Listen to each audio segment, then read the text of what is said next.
Emisioni Familja ime mbështetet nga Art Motion, Komodita, Prince Cafe.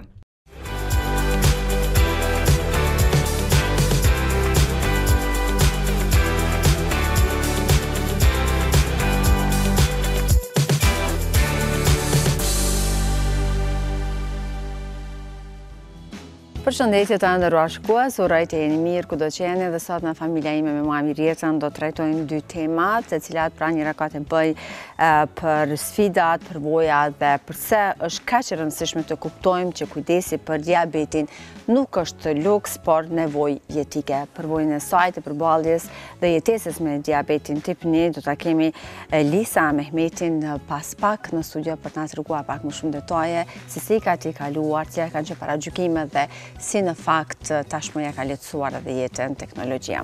Do flasim me pjesën e dytë pra dhe me zotëri Kushtrim Veliu, ergoterapeut, do flasim për ergoterapinë dhe po ashtu kongresi i parë që do të bëhet gjatë këtij muaji në Kosovë. Anitën si çdo herë me materialet e saj do e kemi këtu. Anit, përshëndetje, mirë se erdhe. Përshëndetje, Mireta. Kënaqësi. Dhe imi apo ashtu, çfarë do e nisim këtë edicion? Gripe si duke sezonale. Po Mireta, emisionin do e fillojmë me rubrikën e këshillës patjetër.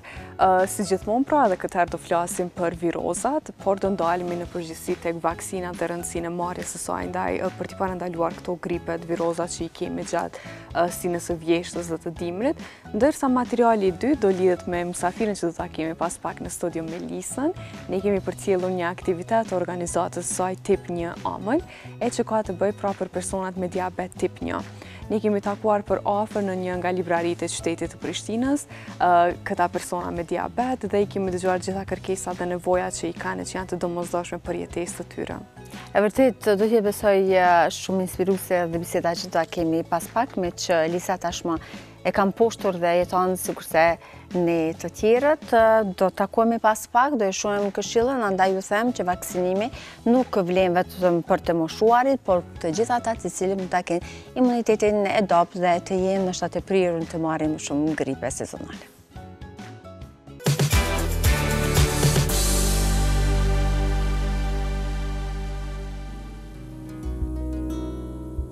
Gripet sezonale zakonisht si që cekëm, do me thonë fillimi i gripes sezonale në periudën e vjeshtës dhe dimrit, i paraprim në mbrojtje me vaksinim, zakonisht, varësisht prej pacientave, varësisht prej gjendjes së pacientave. Por vaksinimin e kemi fut në sistemin kosovar të vaksinimit, do me thonë për mbrojtje kundër gripit, tek pacientët duke fillu prej atyre që janë më të atakuar, pacientët e moshave mbi 65 vjeçare, pacientët me sëmundje kronike, si dhe pacientët të cilat janë në kontakt çdo ditë, do me thënë në përpunë publike që janë në kontakt çdo ditë me sëmundjen, pacientët që punojnë në objekte shëndetësore. Zakonisht çdo herë në fillimin e tetorit, do me thënë mos themi tash me marrë si për bazë çdo herë me 1 tetor, po zakonisht fillimi i tetorit, domethënë nga 1 tetori fillon vetë periudha e vaksinimit kundër gripit sezonal. Zakonisht çdo herë udhëzojmë pacientët që janë të moshave më të avancuara, duke filluar nga moshat më të vjetra, duke shkuar gradualisht derisa të bëhet përfundimi i vaksinimit. Nuk është se kemi periudhë deri kur e përfundojmë vaksinimin komplet, mirë po presim, mundohemi të informojmë të gjithë në kohë të duhur, dhe shumica e pacientëve sot e dinë që periudha vaksinimit fillon qysh në fillim të tetorit, të gjithë udhëzohen në institucionet e vaksinimit në përqendrat e mjekësisë familjare kudo që jetojnë dhe fillojnë vaksinimin me rregull. Besoj shumë se ju ndihmon tepër, kemi pasur rezultate shumë pozitive të një numër i madh i pacientëve, sidomos tek pacientët e moshave të shtyra, do me thënë që kanë pasur shumë rezultate pozitive pas marrjes vaksinës dhe nuk kanë pasur probleme aq të mëdha gjatë dimrit. Vetë vaksina na ndihmon në mbrojtje nga virusi i gripit apo virusi i virozave sezonale, zakonisht i influencës, vaksinën që edhe na e japim, do me thënë sot. Kur vaksinohemi, vetë organizmi, do me thonë me atë vaksin, krijon një imunitet ndaj atij virusi dhe në çdo moment në cilin në të ardhmen e afërt ndoshta do të atakohet nga ai virus, vetë organizmi është në gjendje, do me thonë, që ta përballojë këtë virus, pa pasur nevojë për ndërhyrje tjera. Do të thonë kështu që vetë vaksina na ndikon në rritjen e imunitetit, në mbrojtjen specifike ndaj virusit, do të thonë të gripit sezonal, dhe ndikon që në çdo rast kur pacienti atakohet nga ky virus, të jetë vetë organizmi në gjendje ta përballojë pa pasur nevojë për ndërhyrje. Zakonisht vaksinën e gripit sezonal mundohemi që ta japim, do të thonë, për çdo sezon. Nuk është e nevojshme, do të thonë, që të jepet 2 herë brenda sezonës. Do të thonë, një herë vaksinohemi në tetor, është një vaksinë e cila na jep një mbrojtje të mjaftueshme për gjithë sezonën.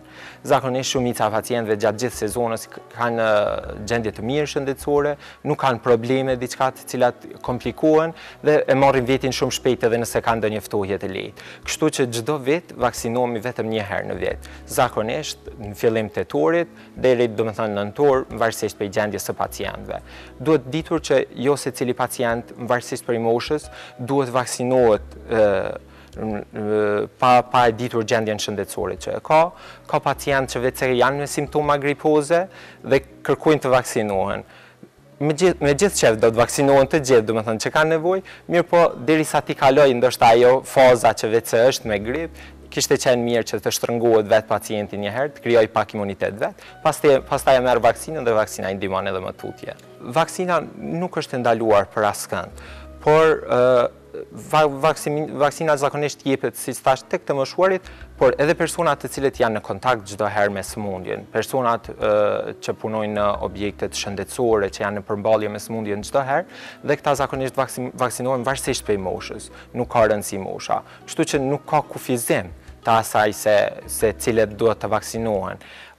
Nuk vaksinohen ndoshta fëmijët ose të rinjt për vaksinën e gripit për shkak se e përfundojnë kalendarin e vaksinimit të tyre specifik që e kanë, por moshat të cilat janë në kontakt çdo herë, personat të cilët janë me imunitet apo me sistem imunitar më të dobët, zakonisht udhëzohen dhe me këshill të mjekut ose me kërkesë të mjekut secili është në gjendje të vaksinohet dhe vaksinohet. Në shumicën e rasteve nuk ka. Varësisht ndoshta bëjnë përjashtim ndonjë rast tek tok, por në shumicën e rasteve nuk kemi efekte anësore ose probleme diçka me të cilat pacientët hasin pas marrjes vaksinës. Rrallë kusht ndoshta ankohet për dhimbje krahu ose ndonjë temperaturë të lehtë, por tek ata që imuniteti ndoshta është shumë i dobët dhe vetë se kanë pasur simptoma gripoze paraprakisht, por domethënë që e kanë marrë vaksinën me do e mos. Ndoshta tek ta pacienta ndonjë lodhje e lehtë ose ndonjë temperaturë e lehtë, por jo diçka më e madhe e cila është për mu shqetësu. Fatmirësisht, mendoj që një numër i madh i pacientëve në Kosovë besojnë ende vaksinimit. Ka një numër të cilët, domethënë, janë me skeptik për punën e vaksinimit, sidomos koha e pandemisë dhe gjitha debatet e vaksinës së COVID-19 kanë shtyr disa pacientë që me qenë pak më të tërhequr, por me biseda me mjekun, me konsulta me mjekun, zakonisht binden dhe kuptojnë që vaksinimi si çdo herë që ka ekzistuar, si vaksinat që i marrim në fëmijëri, edhe vaksina kundër gripit është një vaksinë që vetëm për të mirën e pacientit dhe asgjë kundër tyre. Gjithashtu vlen të ceket se përdorimi, domethënë, i vitaminave si vitamina C, zakonisht tash mundemi me marrë edhe në formë nëpërmjet frutave, brej agrumeve, domethënë limoni, mandarina, portokajt, domethënë janë fruta të cilët janë shumë të pasur me vitaminë C, vitaminat C ndikojnë shumë në forcimin e imunitetit dhe ndikojnë shumë në përballjen më të lehtë të gripeve sezonale. Kështu që i kisha sugjeruar të gjithë që të përdorin vitaminën C, të përdorin gjithashtu edhe vitaminën D, thuaje se gjithë secili e kemi poshtë vitaminën D, janë vitamina që ndikojnë shumë forcimin e imunitetit dhe kalimin sa më të lehtë të gripit sezonal. Për fund, i kisha udhëzuar të gjithë që të vaksinohen, të marrin vaksinën, mos të kenë dyshime, vaksina çdo herë është për të mirën e pacientit dhe ndihmon që të kalohet sa më lehtë virusi sezonal. Duke i uruar shëndet të gjithëve, i udhëzoj të gjithë që të vaksinohen kundër gripit, sidomos personat me sëmundje kronike, personat moshave të shtyra, mos të mendojnë që është diçka kundër tyre, është diçka vetëm që ju jep mbrojtje, ju jep imunitet dhe i ndihmon që këtë sezon vjesht dimër ta kalojnë më lehtë.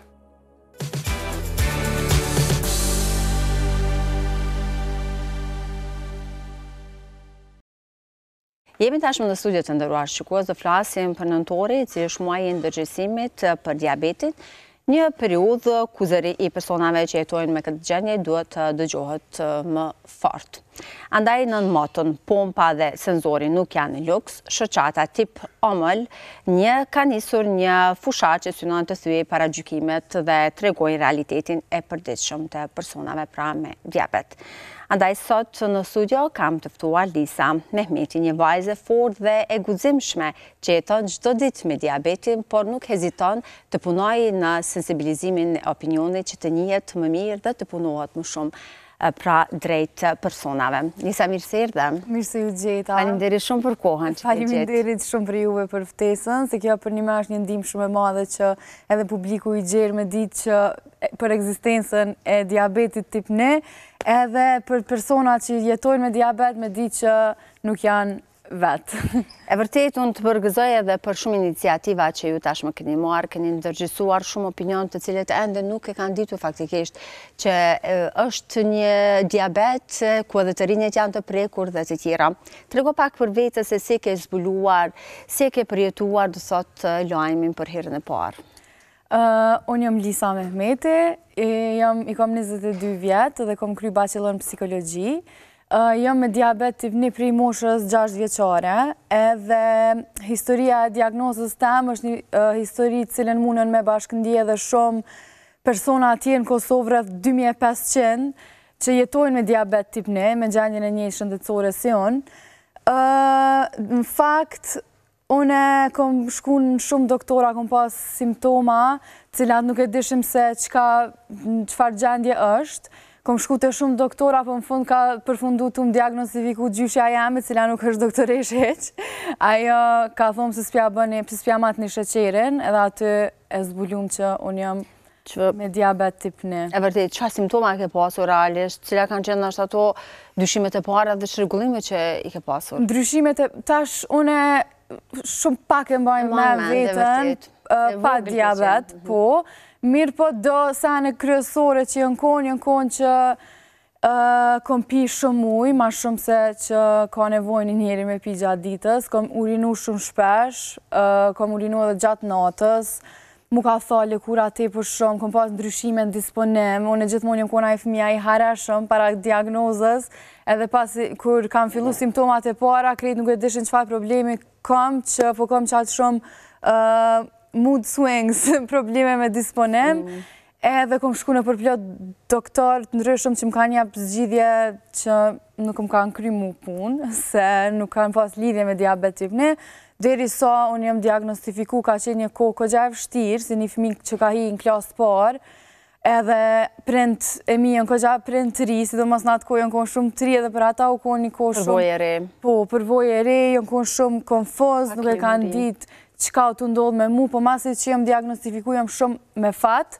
për prindrit që i kam, që janë qaq të informum dhe qaq të dedikum në këtë aspekt, që kanë hi edhe se para 16 vjetë ndryshe e ke marrë informacionin, tash është shumë ma letë. Shumë ma letë me marrë informacion se atëherë, po jam shumë me fatë që kanë gërmu shumë edhe i kanë gjithë kritë informacionit që unë tash me jetu me kënë gjendje shëndetësore si krejt njerës të tjerë. Si jeton si krejt njerës të tjerë për ata të cilët përballën me që besoj që për shumë është një nështa frikë, më të themi.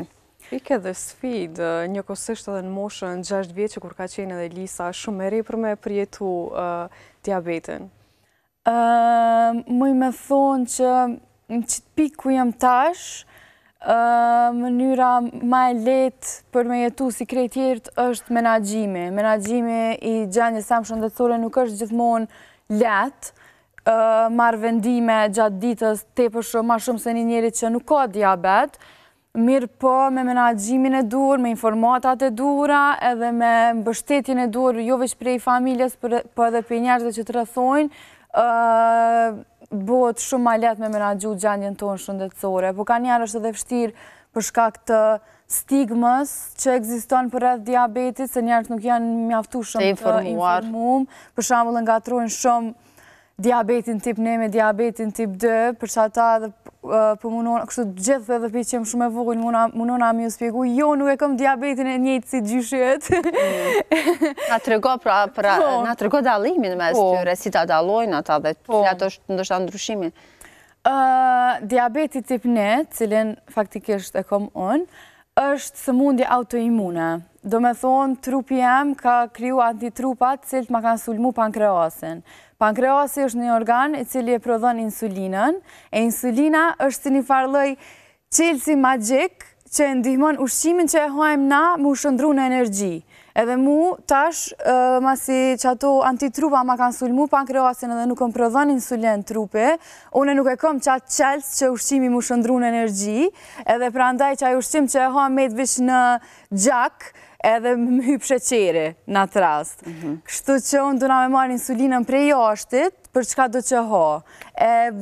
Diabeti tip 2 është gjendje që mas pari mundet edhe me u shëru, mundet mu parandalu, se shfaqet është si rezistencë ndaj insulinës, se trupit faktikisht ty është të prodhu hala insulin, po nuk është të ditë qysh me e përdor qatë insulin. Zakonisht ndodhë për shambull njerës që janë mbi pesh, grave shtatzon, në pleqni, se trupi ju prodhon insulin, po nuk është të e përdor qysh do qatë insulin, dhe nëse fillon me hongër shëndetshëm, nëse ushtron, nëse e ki një lifestyle ma shëndetshëm, mundet edhe me të shëru.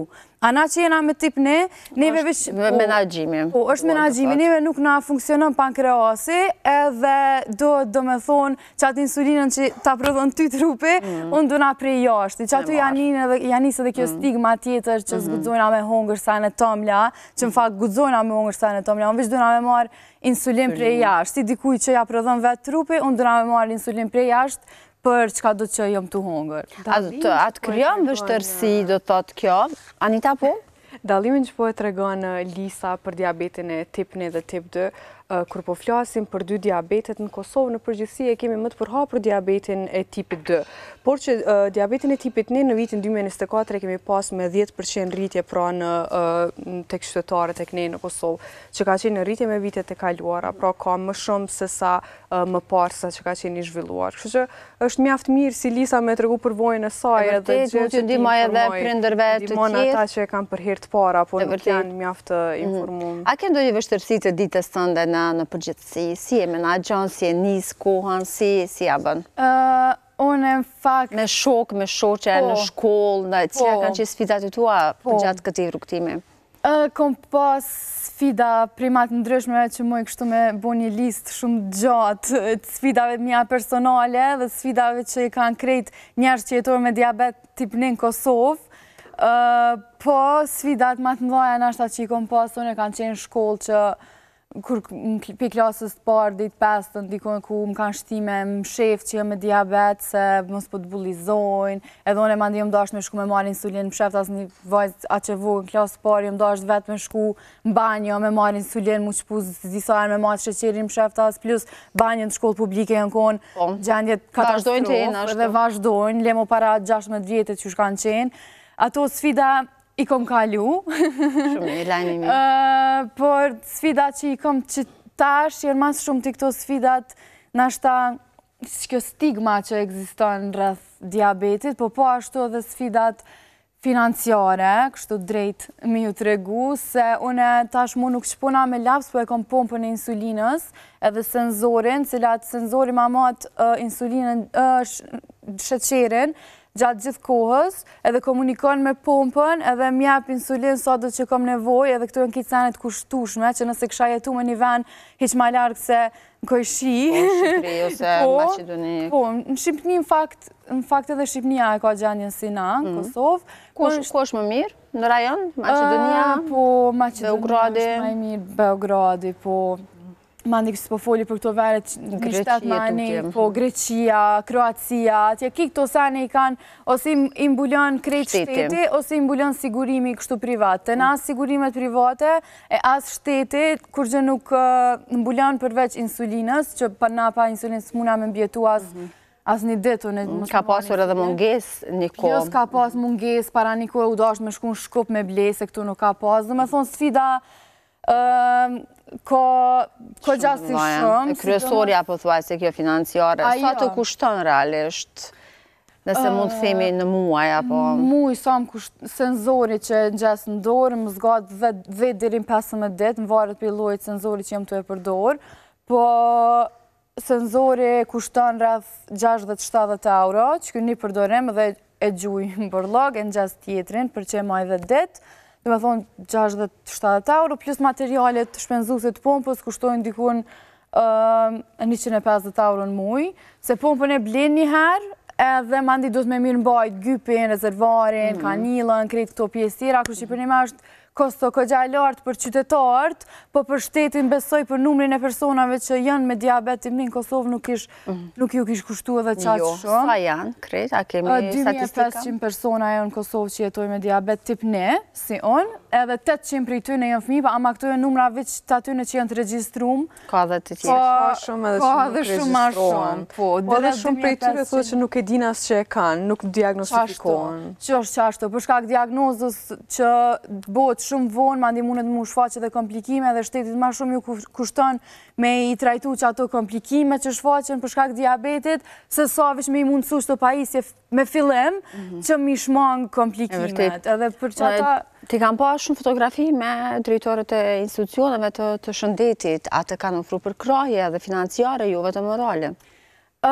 Po që tash në fakt Komuna e Prishtinës, fakt drejtori i shëndetësisë, Izet Sadiko, ka insistu shumë dhe e ka realizu që me na mundësu neve organizatës tonë një zyre në Pallatin e Rinis, edhe që aty dojna me mbajt trajnime, kësi grupe supportuse, vish me pas një hapsir ku na mbledhe me se one tash, për shkak këtë sy në sfidave që i kom kaluën edhe i kalojnë tjerë dhe kom themelu që të organizatën tip një omëll, edhe arritja me madhe që e kom bo deri që tash është që e kom kriju një komunitet këgjat madhë, të rive, të moshatarve, jo veç të moshatarve, ka edhe të mi, po ka edhe persona që janë ma të vjetër dhe ma të ri, që jetojna me gjendjen e njëjtë, të shëndetësore, edhe na, dhe me thonë, nuk jam veç në Prishtinë, ka edhe njerëz që jetojnë në Mitrovic, në Pej, në Gjakov, dhe me thonë, në për këtë qytetë dhe kitë na jena me një grupë, edhe shpesh herë qojnë foto të shku bashkë të mjeko, ose të dalë, ose të bo aktivitete bashkë,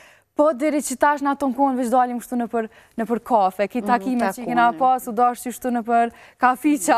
Nështë një zyre do që ndiman shumë. Po, tash që kjo zyrja që nga ka mundësu doktor Izet Sadiko edhe Komuna e Prishtinës, komuna ndihmu njeve tepër që qëto takimet edhe një farë lloj ndërgjegjësimi që po dojna me bo, jo veç mbrana komunitetit, po edhe për popullatën e gjerë, me ditë më shumë.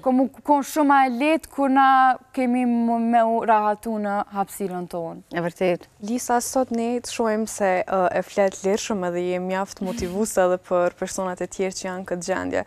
Po e tregove ma parë që kur ke qenë klasë të parë, ishdo është pak me mshef këtë pjesën që jemi diabet. Kur ka qenë momenti që e ke pranu publikisht, po edhe si të ka pritë shoqëria?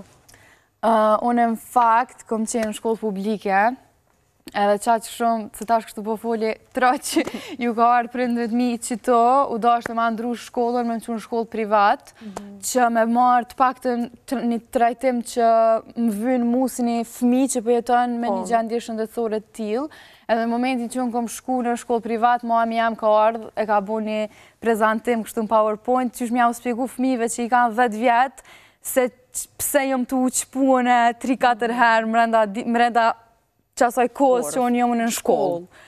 Edhe ja u ka spjegu tepër me një mënyrë të lezetshme, edhe ata janë konë tepër të interesum, kështu kur nuk e harroj qatë ditë, edhe e kam prit tepër mirë, dhe që aty kom thonë pse une nuk ju kom mbajt më shep, pse nuk ju kom të regu më shatarë, më shatarët e mi ko kanë shumë të mirë, që aty kom thonë më shatarët e mi po më kuptoj kanë, edhe prej atë e shit une mo kur njët prej kërkujt nuk e kom shef, se nuk është diqka në sytë mi, edhe në sytë kërkujt nuk do të me konë disi diqka që duhet me umshef. E mërcit, 14 nëntore, një do thotë si dita, po thuaj se edhe kryt muaje është në fushat e ndërgjegjësimit. Çfarë do të kemi, si keni planifikuar të shënani? Nëntori është muaj diabetit, edhe java diabetit përbjen me qenë pejtë të hanës dhe të premtën, kur e premtën të premtën shënohet dita botërore diabetit, ku kemi organizu një event në librarin Dugagjini, edhe është më shumë, e kemi mendu si një event rjetëzus të dedikum pikërisht për persona me diabet tip 1, për me mbledh, me i tregu historit tona, me i tregu ide tona për të ardhme, qka këshim dosht na prej vendit tonë që me pas një jetë sa ma të letë dhe sa ma të mirë, edhe besoj që kë event dhe kjo mbledhje këmë nga bo te për mirë komunitetit tonë të diabetit tip 1 në Kosovë. Gjithsesi, çfarë do t'ju thoje personave apo të rive, fëmijëve që tashmë vetëm janë me diagnozën e njëjtë, prindërve po ashtu, cili është porosia, mesazhi juaj?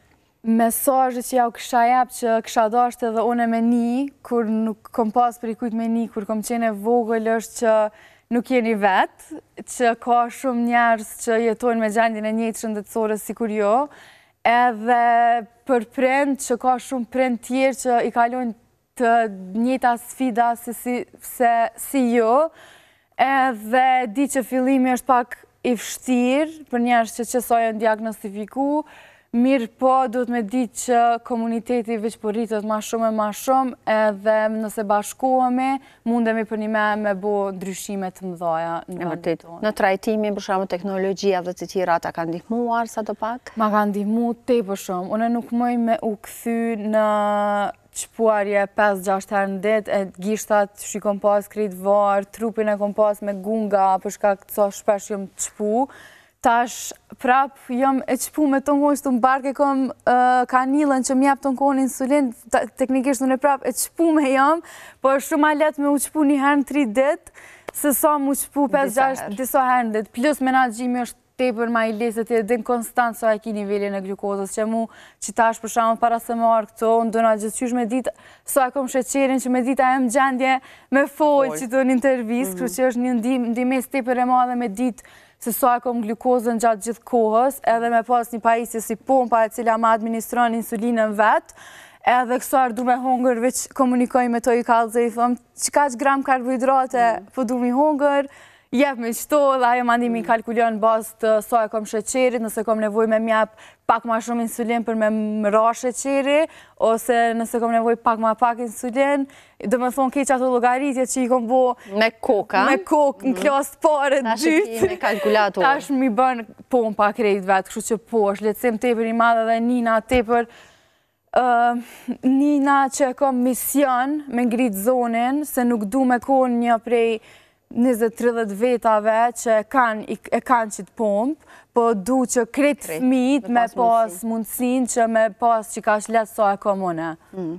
Mesazhi shumë i mirë, edhe kjo është edhe qëllimi e emisionit që të paktën dhe ne të ngrisim zërin, besoj që dikush do e sheh, edhe do t'ju ndihmoj pse jo, të keni një buxhet të juaj, ju personalisht, po komuniteti në përgjithësi, edhe të krej për fund besoj shumë ju intereson edhe për ushqimet si ja bëni.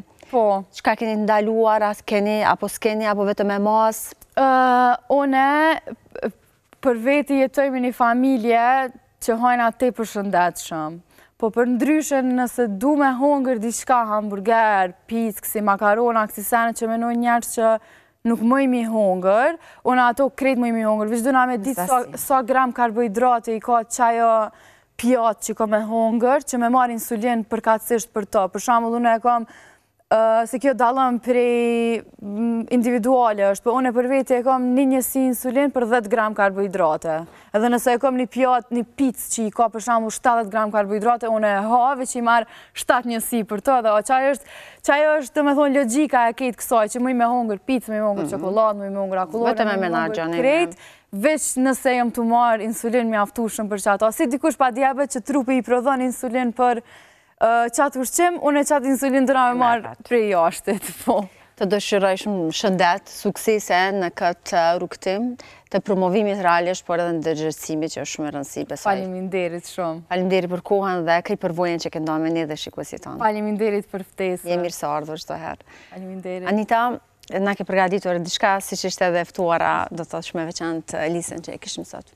Mirjeta, ndryshën nga konferencat për ditën ndërkombëtare të diabetit nga viti i kaluar, sot e përmendi edhe Lisa, një nga aktivitetet e vetë organizatës së saj pra tip 1 AML, e që e kemi ndjek pra këtë aktivitet në një nga libraritë e qytetit tek ne në Prishtinë dhe kemi takuar për afër shumë persona si Lisa që vetë se e kanë diabetin por që janë shumë të këndshëm, dashur, i kemi dëgjuar kërkesat e tyre edhe nevojat që vetë se i kanë të domosdoshme. Gjithsesi do e shohim këtë material dhe rikthehemi me një bisedë po kaq të rëndësishme në pjesën e dytë.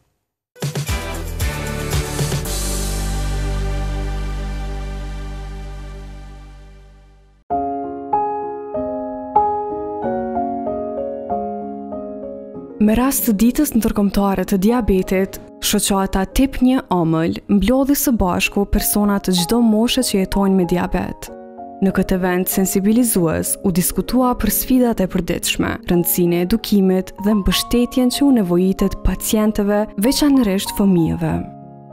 Pojenta e këtij eventi është me u bashku krejt, edhe po më duket që çaj qëllim u arrit, të ju pa krejt juve, se kom prit mas pari që këni marrë që ka shumë që kom u po një grup që ka që madhe njerëzve. Unë e kom fillu organizatën para një vite edhe ndryshimin që e kom pa për një vet është diçka që po më motivon me vazhdu me punu çdo ditë.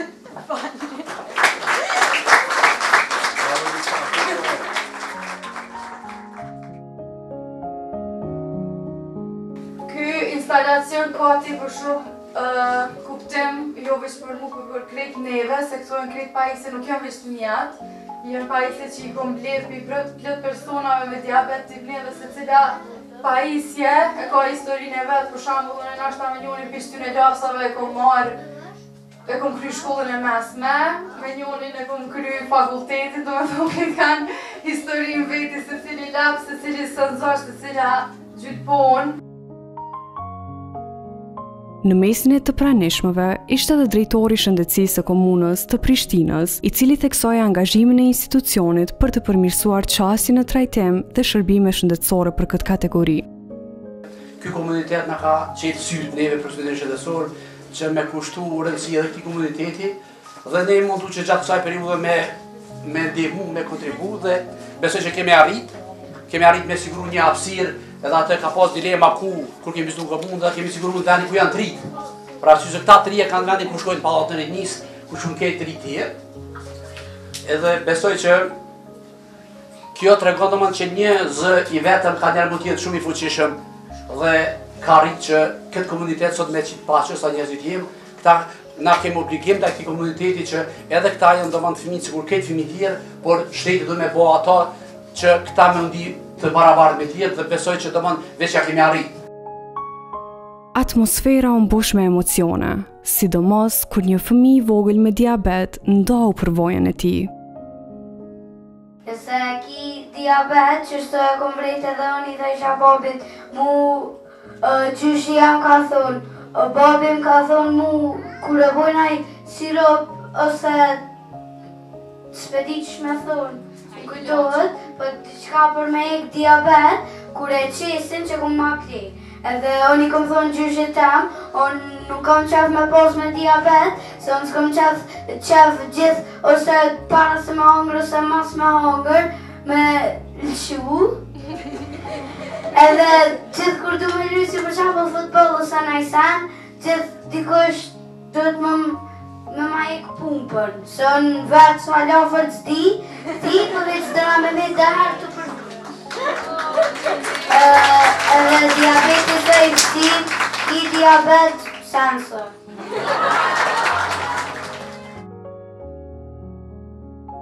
Diabeti nuk të ndalon në jetë, a i thjesht të mëson të ecësh më i fortë dhe më i vetëdijshëm.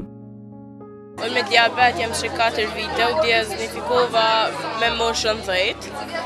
Jeta me diabet ka batica dhe zbatica. Normal që është zërë, po kejtë mujna me kalu, se është sfit për zotit nuk e nga të të qysh me hekë. Në fillim mos u totni. Gjithë thujnë që diabeti është sfida zotnive edhe zonjave. Eventet e tilla synojnë të forcojnë komunitetin, të rrisin tërgjegjësimin dhe të japin mesazhin se bashk mbështetja është më e madhe.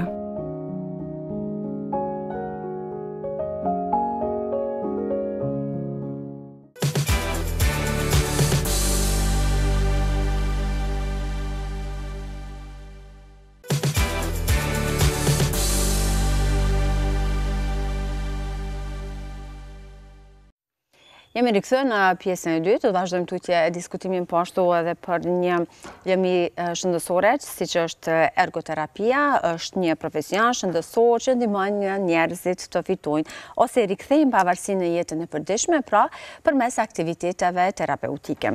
Andaj edhe do të bëhet shumë shpejt edhe kongresi sa i përket ergoterapisë dhe unë kam të ftuar zotëri Kushtrim Veriu, ergoterapeut, për të na treguar pak më shumë për këtë lëmi, po gjithsesi edhe për kongresin. Mirë se erdhët. Faleminderit për kohën, Kushtrim.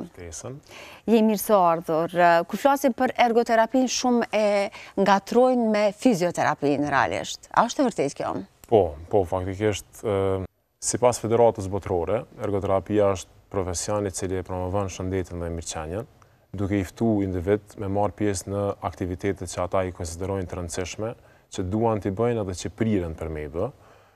Pra, në thelb ergoterapia beson që angazhimet që ne i bëjmë e formsojnë atë që ne jemi.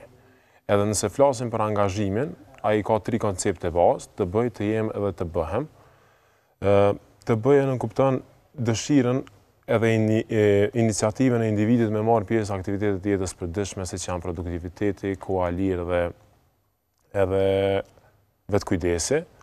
Të jem do të thotë e ka qëllimin që individi është duke tentu me i dhonë një formësim jetës ti, edhe të jem do të thotë është iniciativa e individit me kthy rolin e tij në familjen, shoqëri, në rrjethin apo komunitetin ku ai jeton, vepron edhe angazhohet. Kush ka nevojë më shumë për ergoterapi? Si drejtim, pra është shkencë rehabilituese, e ka për qëllim vendosjen e individit në qendër, përfshin shumë diagnoza dhe i përfshin gjitha grup moshat e mundshme. Kosovë është zhvillu prej vitit 2012, nismëtarja apo pionerja e këtij profesioni është profesoresha Diana Ulrich, e cila vjen prej Shteteve të Bashkuara të Amerikës. Deri tash faktikisht i kemi dikon 100 ergoterapeut, rreth 100 ergoterapeut që janë diplomuar, edhe të licencuar prej Ministrisë së Shëndetësisë. Vendet ku një ergoterapeut mundet me punu, domethënë janë gjitha repartet e QKUK-s, të e përfshi pediatrin, neurologjin, psikiatrin, fiziatrin.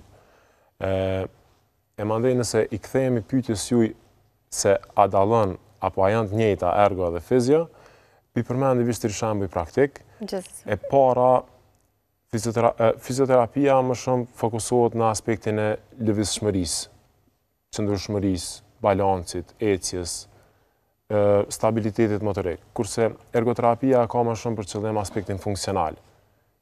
Çka i duhet individit në këtë rast? Ku është problemi edhe si me bo zgjidhjen. Përdor aktivitetet të cilat janë shumë praktike, të tipit për shembull nëse individi ka vështirësi me u rikthye në punë, nëse ka vështirësi me u ushqy vet, nëse ka vështirësi me u vesh vet, apo nëse ka vështirësi të tjera të cilat ndërlidhen me aspektin e gjumit, lojës, aktivitetet të kohës lirë. Domethënë ky është një dallim substancial në këtë rast. E para, e dyta, vendet ku një ergoterapeut mundet me punu, edhe mjetet që ai i përdor janë krejt të ndryshme prej atyre që i përdor fizioterapeuti. Në këtë rast, një ergoterapeut mundet me punu me klientin në kuzhinë, mundet me punu në shtëpi, mundet me punu në vendin e tij të punës. Kurse fizioterapeuti kryesisht përdor mjete fizioterapeutike dhe zakonisht e ka ordinancën apo klinikën ku i zhvillon këto aktivitete. Kjo paka shumë me po një dallim. Po me çfarë probleme? Se unë shoh dhe shumë fëmijë, tashmë kemi edhe qendra të cilit trajtojnë fëmijët sa i përket ergoterapisë. Na tregon fëmijët të rriturit, çfarë probleme duhet të kemi shëndetësore për të drejtuar tek? Kryesisht, qysh prej lindjes, ka për shembull fëmijë që mundën me pas paralizë cerebrale, ka fëmijë që kanë probleme me tonusin e tyre muskular, qoftë me hipotoni apo hipertoni. Këtë rast e kemi për shembull tek fëmijët me Down syndrom. Prej grup moshave shumë të vogla, e deri tek rastet që kanë Alzheimer, demencë, apo sulm tru, si pasojë një aksidenti, apo çfarë do pa marrë parasysh situatave në cilat mundet me u has individi, ai mundet me e gjetë hapësirën për me u trajtu për një ergoterapeuti. Domethënë, lloj-llojshmëria diagnozave, edhe lloj-llojshmëria grup moshave me cilat ergoterapeuti mirët si profesionist e bën pak më të veçantë kështu. E vërtet, tek ne, për çka ka më së shumti nevojë realisht, cilat fusha Kryesisht fokusi ergoterapeutëve në Kosovë është më shumë tek fusha e pediatrisë. Domethënë na kryesisht trajtojmë raste pediatrike, trajtojmë fëmijët që kanë vështirësi të ndryshme, qoftë në aspektin motorik, vështirësi që ndërlidhen me aspektin e motorikës fine, fëmijët që kanë problem me koncentrim, për shembull fëmijët së fundi jemi të pa që kanë shumë problem me ADHD apo me çrregullimin e vëmendjes. Këto domethënë janë fushat ose këto janë vështirësitë me të cilat një ergoterapeut mundet me u marr, por të njëjtën kohë mundemi me i përfshi edhe fëmijët me autizëm, fëmijët me Down syndrom, fëmijët me paraliza cerebrale. Siç e ceka edhe më herët, gama e diagnozave me të cilat ergoterapeuti mundet me u marr është shumë e gjerë. Vërtet. Atëherë duhet të flas për kongresin pak, që është shumë i rëndësishëm, do të mbahet së shpejti kongresi me datën 20? Me datën 21 dhe 22 nëntor në Swiss Diamond në Prishtinë. Fokusi ku do të jetë tema? Kongresin e parë ndërkombëtar të ergoterapisë. Po paraprakisht deshta me bisedu pak për historikun e ergoterapisë në Kosovë. Qysh edhe ceka në 2012 ka filluar si profesion. Prej vitit 2020 të tutje jënë bu disa zhvillime pozitive në zhvillimin edhe promovimin e ergoterapisë në Kosovë. E para kemi një udhëzim administrativ për Ministrisë së Shëndetësisë, e cila na ka leju me pas një autonomi të veprumit, tash ergoterapeut më në fund mundën me i hapë ordinancët e tyre private, edhe me ushtru profesionin e tyre me një autonomi të plot, edhe me të marrë lajmin që ky udhëzim administrativ ka hyrë në fuqi, kemi rezultate konkrete prej terenit, domethënë deri tash 4 kolegë kanë hapur ordinanca aty private dhe janë të trajtuar raste. Ky është domethënë hapi i parë shumë i mirë në këtë aspekt, këtë drejtim. Gjithashtu jemi të punuar edhe me odën e infermierëve, me i nxjerr disa udhëzime të reja administrative. E mandej hapi krucial për me njoftu popullin e Kosovës pak më shumë me drejtimin e ergoterapisë është kongresi. Kongresi ka me qenë 2 ditë, ditën e premte dhe të shtunë, siç e se ka me 21 dhe 22 nëntor. Pse e bën kaq veçantë dhe kaq unik këtë kongres, është se pjesëmarrësit edhe folësit që kanë me marrë pjesë janë elita e drejtimit të ergoterapisë. Domethënë ka me marrë pjesë Samantha Shen, e cila është presidente e Federatës Botërore të Ergoterapisë. I kemi 2 përfaqësuese, Anu Söderstam edhe Caroline Fish, cilat njëra është presidente e Kotekut, e rjetit më të madh të ergoterapeutëve në Evropë, kurse Carolina është pjesë e ENOTH-it. ENOTH është European Network of Occupational Therapists for Higher Education. Besoj që kanë me pru një ekspertizë edhe një eksperiencë që na si ergoterapeut kemi shumë nevojë, po të njëjtën kohë ka me qenë shumë e vyshme edhe për profesionistë tjerë. Po pra, se me siguri do të ketë aty marrëveshje bashkëpunimi dhe të tjera. Kemi menduar që me bo një thirrje edhe për profesionistë fushave tjera, në këtë rast logopedëve, psikologëve klinik, edhe infermierëve. Se trajtimi multidisiplinar do të thotë. Do të thotë në kongres kanë me u zhvillu 3 workshopet të ndryshme, nga anu Sasha Radic, e cila është presidente e Federatës ergoterapeutëve në Kroaci, edhe nga doktori Timothy Gall. Workshopet kanë me i tregu pra trajtimet që i ofron ergoterapia gjatë këtyre 2 ditëve? Workshopet kanë me qenë fokusuar në 3 aspekte të ndryshme. Workshopi i parë, cilin do ta mbaj Sasha Radic, fokusin kryesor e ka në rolin e ergoterapisë dhe ergoterapeutit në shkollë, në sistemin e edukimit. Workshopi cilin e mban Anuja e ka në theks rolin edhe rëndësinë e ergoterapeutit në ndërveprim me profesionet e tjera. Mandej, doktorit tim ka më fokusu më shumë pse mjekt edhe profilet e tjera duhet me pas njohuri për ergoterapisë. Po pra, mund të hyjë si shërbim edhe në kujdesin parësor shëndetësor? Fiks. Ashtë kjo edhe qëllimi? Arsyeja kryesore pse edhe kanë më mbajt workshopet e në fund një tryezë diskutimi, është që me ftu pjesëmarrës të shoqërisë civile para, njerëz që kanë mundësi me bo taman veprime konkrete në inkuadrimin e ergoterapisë në sistemin parësor, se ne besojmë që është shumë i rëndësishëm para ndalimi se sa trajtimi. Për çdo arsye roli i ergoterapeutit si në sistemin arsimor, si në sistemin shëndetësor, është shumë i domosdoshëm. Po në atë familjar, për shembull, se janë disa terapi që mund vetë anëtarët e familjes në shtatë të trajnohen për ta Për që arsye krahas profesionistëve shëndetësor, në këtë rast infermierëve, logopedëve dhe psikologëve klinik, unë i bëj thirrje publike gjithë qytetarëve të Republikës Kosovës, vinë edhe të bashkohen me ne në kongres. Çdo person i cili mundet me pas një problem, një vështirësi në kryerjen e aktiviteteve tjetës përditshme, ose e ka një familjar i cili ka sulmtru, edhe si pasojë e atij sulmi nuk arrin me bu veshën në mënyrë të pavarur, ose nuk mundet me ushqy vet, ose nuk po mundet si pasojë që aty në aftësive të humbura mu rikthym punë, le të vinë në kongres edhe të informohen prej afër, prej profesionistëve më të mirë, të fushave të ndryshme, edhe të marrin këshilla. Po, kjo është shumë e rëndësishme se janë shumë të kushtueshme realisht këto shërbime, andaj disa mund edhe vetë të ofrohen në kushte shtëpie. Unë besoj që keni me kalu shumë mirë, do të ketë mjaftu shumë të interesuar. Kongresi është i akredituar, me jo me cekë edhe këtë, është i akredituar prej Odës së infermierëve. Çdo pjesëmarrës aktiv ka me marrë një certifikat me 20 pikë akredituese, kurse për pjesëmarrje pasive i kemi 15 pikë akredituese. Në gjitha rrjetet tona sociale mundet me gjetë linkun e Google Formës, cilën mundet me plotësu edhe mandej përmes QR kodit mundet edhe me ekzekutu pagesën për kongres. Mirë, faleminderit shumë për kohën, do të kemi rast besoj edhe hera tjera të trajtojmë një temë të veçantë, do thotë sa i përket ergoterapisë. Jemi mirë se ardhur çdo herë. Faleminderit edhe juve Anita për kontributin në emision, të nderuar shikues, si çdo herë ju ftoj të jeni me Klan Kosova dhe familja ime, të takohemi, do thotë javën e ardhshme, mirupafshim.